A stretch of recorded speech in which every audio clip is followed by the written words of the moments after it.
Julien Goubeau, vous êtes directeur communication du groupe Klépierre. Alors, parmi les actualités du groupe, vous avez obtenu une certification BREEAM pour vos actifs. En quoi ça consiste exactement ? C'est une certification développement durable pour l'intégralité de notre portefeuille. Tous nos centres commerciaux, on en a plus d'une centaine dans 12 pays partout en Europe. Et l'immobilier, vous savez, c'est une affaire de long terme. Donc on s'inscrit vraiment dans le long terme et le développement durable, évidemment, une préoccupation très importante pour nous, pour qu'on s'assure que dans 10, 15, 20, 30 ans, nos centres commerciaux seront toujours là et seront toujours performants. Donc c'est une certification qui porte beaucoup sur les aspects environnementaux, mais aussi sur les aspects sociaux. Et donc, on s'assure avec cette certification que nos centres commerciaux seront performants sur ces dimensions. Quelles sont les métriques sur lesquelles, notamment, vous avez travaillé justement pour atteindre cette excellence environnementale ou cette excellence sociale ? Alors il y en a beaucoup, mais on pourrait parler de la consommation d'électricité, la consommation énergétique, c'est un gros enjeu pour nous. En fait, on s'est engagé, en plus de la certification de ces centres commerciaux, on s'est engagé à réduire massivement nos consommations électriques et consommations énergétiques à l'échelle du groupe. On veut les baisser de plus de 40% d'ici à 2022 par rapport à 2013. Donc on est très attentif à cet aspect-là. Et puis plus globalement, on s'est engagé à baisser nos émissions de carbone et donc on s'est engagé à 2022 à faire en sorte que nos 5 plus gros centres commerciaux soient neutres en carbone dès 2022 pour atteindre en 2030 la neutralité carbone pour l'intégralité du portefeuille. D'accord, donc c'est ambitieux et il faut aller vite. C'est ambitieux, mais c'est à l'échelle de l'urgence climatique. Et donc Klépierre, en tant qu'acteur européen et en tant que leader des centres commerciaux en Europe, doit jouer toute sa part dans ce domaine.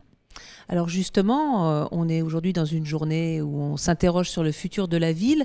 En tant qu'acteur de véritables lieux de vie et de lieux de commerce, comment est-ce que vous voyez l'avenir du commerce et plus particulièrement de votre activité dans cette ville du futur ? Je crois qu'on doit faire en sorte que nos centres commerciaux soient de plus en plus des lieux de vie qui soient très ancrés dans leur territoire et en contact permanent avec les communautés qui animent ce territoire. On ne peut plus avoir des centres commerciaux qui soient des villes dans la ville. Et, on rouvre en fait nos centres commerciaux sur la ville et on leur redonne toutes leurs fonctions sociales. On accueille plus d'1 milliard de visites par an dans tous nos centres commerciaux en Europe. Donc ça nous donne une très grande responsabilité. Et effectivement, nos consommateurs, on le sait, y compris les plus jeunes d'entre eux, les millennials, aiment nos centres commerciaux pour ça, parce qu'ils aiment s'y rencontrer. Et donc on doit leur donner des occasions, des rencontres, on doit leur donner envie de s'y retrouver. Et donc ça passe par énormément d'initiatives, notamment beaucoup d'événements qu'on fait autour du sport, autour de la culture, et on fait beaucoup d'autres choses pour faire en sorte d'être vraiment ce lieu de vie.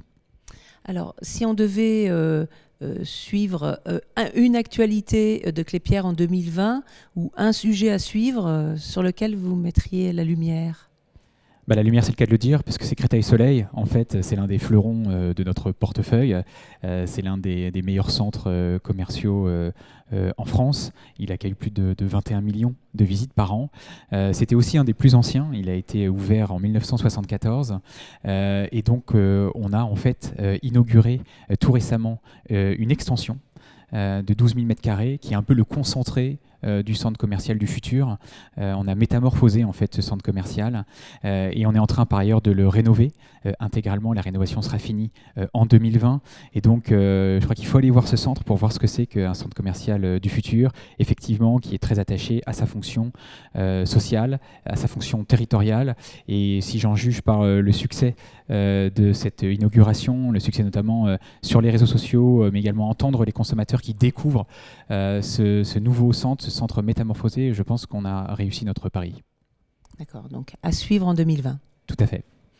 Merci beaucoup. Merci.